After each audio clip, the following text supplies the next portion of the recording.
The federal government is warning Canadians to avoid all travel to Venezuela, citing escalating security risks that could lead to the borders and airspace closing on short notice. And Prime Minister Mark Carney also releasing a statement yesterday on Venezuela. In it, he welcomes the opportunity for freedom and democracy. He says, in part, quote, in keeping with our long-standing commitment to upholding the rule of law, sovereignty, and human rights, Canada calls on all parties to respect international law. We stand by the Venezuelan people's sovereign right to decide and build their own future in a peaceful and democratic society.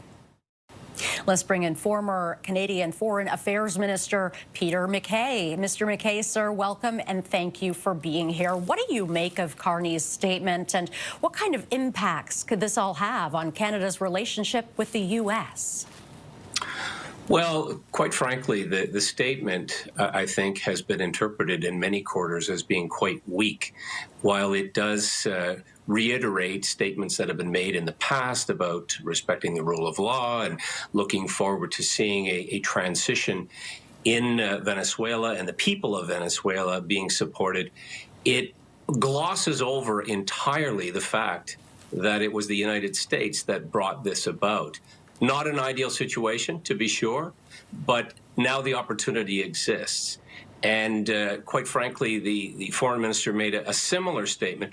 I think of greater note is the fact that it came 15 or 16 hours after the actual arrest of Maduro. This is, again, a very slow and lethargic reaction and reflective of a foreign policy that was ambivalent, waiting to see how other countries reacted. And so I don't think it has put Canada in a particularly good place with the United States or our traditional allies.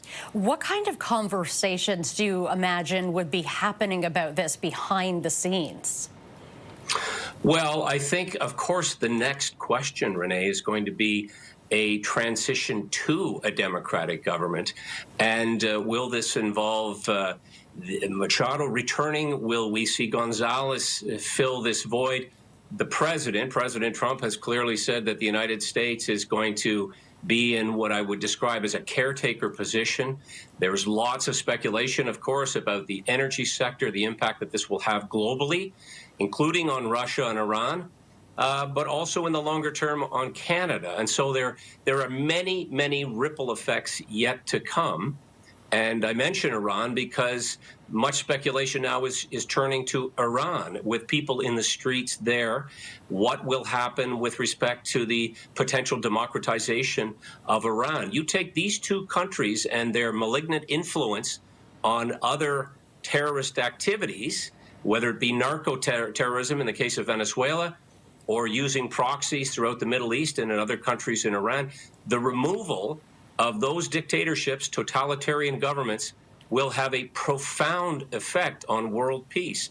People may not like Donald Trump, many don't, but that may in fact be the upshot of all of this, is a more peaceful, stable world.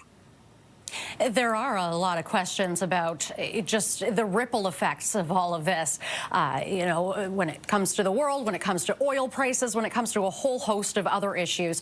One place I wonder if this will have an effect is on Ukraine peace talks. Carney is heading to Paris for talks this week. To what extent could the U.S.'s actions in Venezuela be part of those discussions? Well, that's a great question, Renee. And I mean, firstly, it will be, again, the United States and President Trump who are stirring the pot here, so to speak. This will put pressure on Russia. Unquestionably, Russia was using unflagged Venezuelan transportation of their oil to continue to receive the flow of money in exchange for their oil.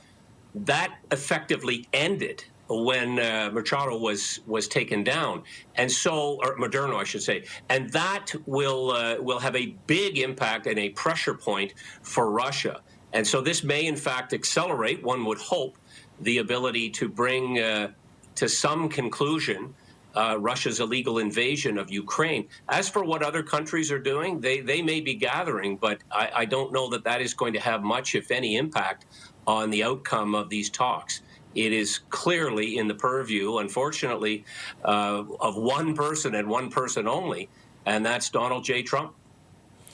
All right, that is our time. We will have to leave it there, sir. Thank you very much for your time today. You're very welcome. Take care. You too. Thank you. That is Peter MacKay, former Foreign Affairs Minister.